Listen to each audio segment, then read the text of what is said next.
Ever since I was a kid, I really liked camping. My family would go on camping trips every year, exploring new campgrounds and seeing new national parks. One place I never thought I would camp, though, was in a graveyard. Well, I guess camping isn't exactly the right word for what I was doing there. I was a stupid 19-year-old kid, and one of my friends had dared me to spend the night in a supposedly haunted cemetery. I took the challenge and brought my phone with me to record the experience as proof that I could show my friends later. Citizens Cemetery was over 100 years old, and no one ever came through in the daytime, let alone at night, so I knew I didn't need to worry about being caught. I had brought a small, one-person tent, and I began to set it up in a patch of grass away from the gravestones. After that was finished, I grabbed my phone and started recording. I took a video of my tent and slowly panned the camera over all of the gravestones around me.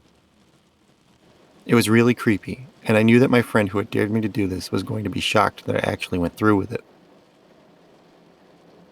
After a few minutes of walking around and filming, I got back into my tent and laid down. I was just beginning to eat some of the food I had with me when I heard the sound of branches breaking right outside the tent. I stayed very quiet, not wanting to attract the attention of any animals that were possibly lurking around.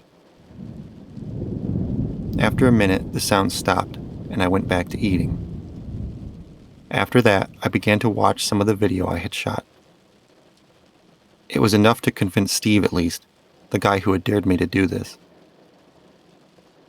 When I was done watching the video, I turned the phone off, wanting to conserve the battery. I fell asleep a few minutes later. I was woken up sometime later to the sound of crying. It sounded like a woman's cries. At first, I thought I must have accidentally slept until morning, and there must be a funeral going on.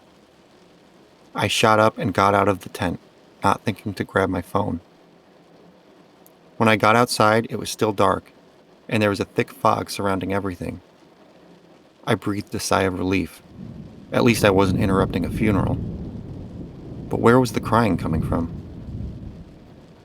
I looked around and spotted a woman standing in front of a gravestone, across from where my tent was. She was crying into her hands. Why was she here at this hour? I began to apologize, feeling very awkward and not knowing what else to say. That's when the woman looked up and screamed a hideous, shrill scream. "You did this!" she shouted. Then she started sprinting at me. I began to back up, but I tripped over a rock or something and fell backwards, hitting my head. I passed out, and when I finally woke up, it was morning and the sun was out. I must have dreamt that whole thing after I hit my head. I quickly got up and started taking down my tent. When I got home later, I opened my phone for the first time that morning to call Steve and tell him that I had done it, and also tell him about the creepy woman. But before I could do that, I noticed that I had missed a bunch of calls from my friend John, who was also Steve's roommate. John told me that Steve had left last night to come to the cemetery I was at to try to scare me. He never made it, though, because the fog was so heavy, he must not have been able to see where he was going, and he crashed his car into a tree. I stood there in shocked silence. John said that Steve's mom was absolutely heartbroken, and she was blaming me for Steve's death.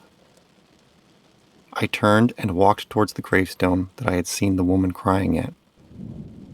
On it was Steve's name.